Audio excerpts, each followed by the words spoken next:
Alright, today we're gonna replace the LCD screen on a Acer VX5-591G-75Rm, and the actual model number is an Aspire VX15.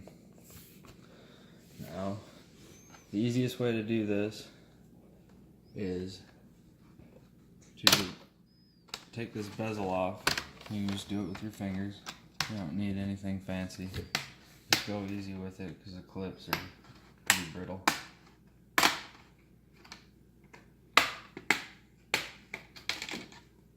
Alright, now you have access to the 4 screws to remove the LCD. One right here, one right here, one right here, and one right here. Now, you can take this off before or now, just to kind of get an idea of how this cable's routed. I'll spin it around.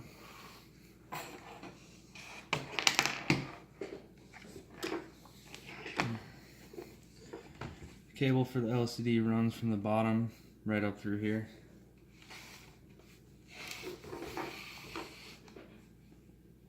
And then it comes up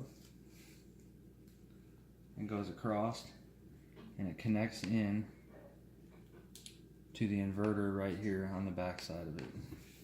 So all you have to do is remove these 4 screws.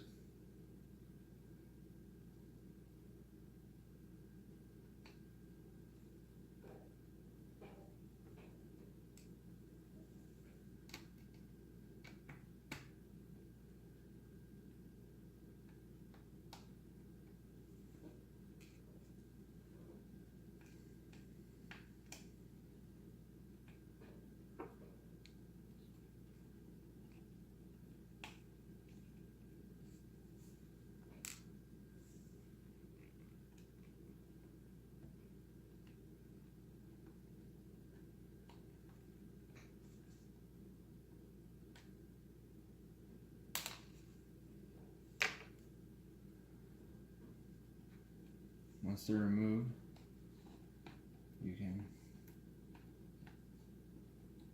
get it off the retaining tabs. Now it's connected up top to the camera, so you're going to want to be really careful. It's got sticky on it. You don't want to pull it out of here. Once you get it to this point, you can flip it down, and all you have to do, there's some adhesive right here that you want to peel back that holds the connector in place. All it does is pop out. Boom. This is the new screen. I already replaced it, so you'll have your new one.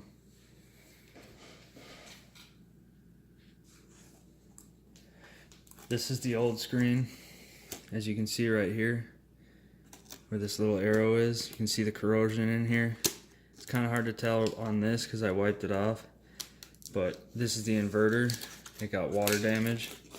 You can see the corrosion right here on the back side.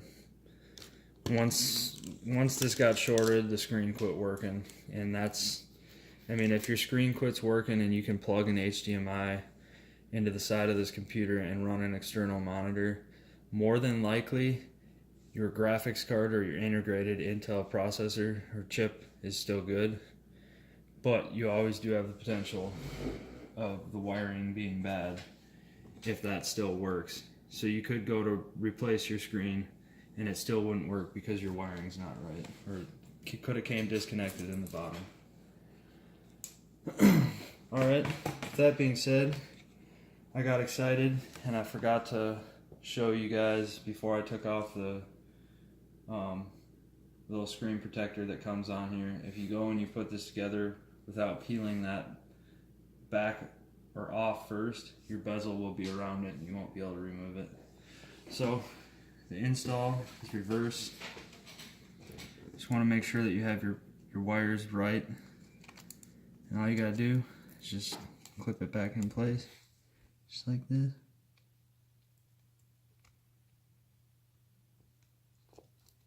You want to make sure that it's fully seated in there before you go to turn it back on. And then flip your adhesive back down so it holds it in place. And line it up on these little pin guides right here. And that'll hold it in place. Now, one thing you do need to know about this is the actual wire. It routes down here in grooves, so it stays in place. They kind of hold it in place. So when you go to put it back together, you push it in these grooves. Otherwise, you could pinch it when you put the bezel on.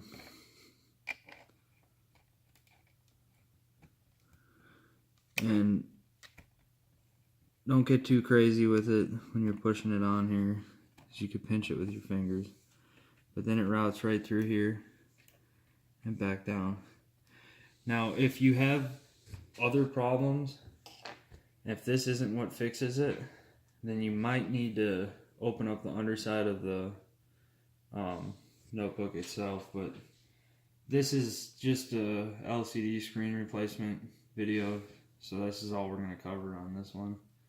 But we'll put our 4 screws back on, and if this did get pulled out a little bit, you can just push it back in.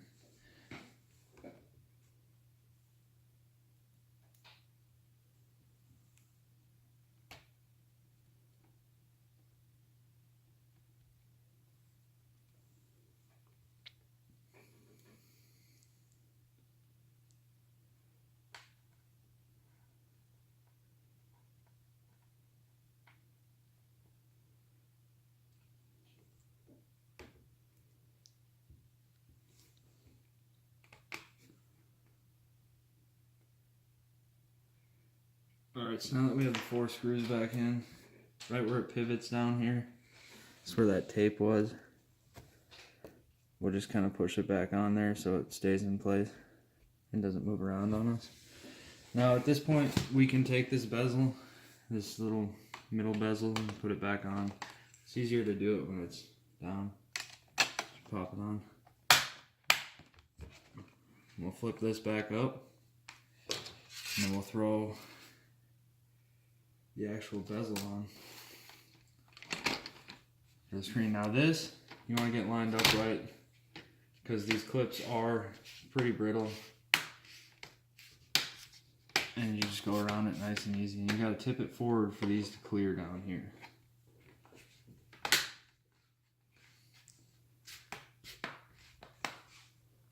Don't push too hard on the sides of the LCD, because you could damage it.